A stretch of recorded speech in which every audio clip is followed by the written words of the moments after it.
Ito yung epekto ng Bagyong Tino dito sa Caraga State University campus, no?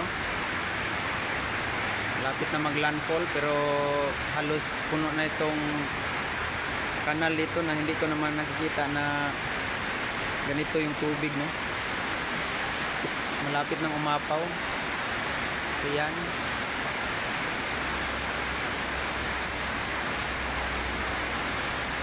Halos wala na masyadong nagbibiyahe.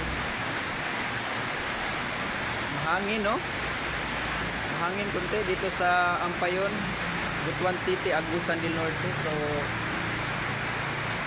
ang trabaho ay work from home. Hindi mahangin na. Ang kalangitan binalot ng gray na ulap. Lakas yung ulan. Kasi talaga yung ulan, yung ibang mga barangay dito sa Butuan City ay binabaha na. So ingat lang tayo mga kaibigan. Lagi lang tayo magdasal dahil nasa Diyos yung ating kaligtasan. Okay? Ingat kayo together with your family. Dasal palagi.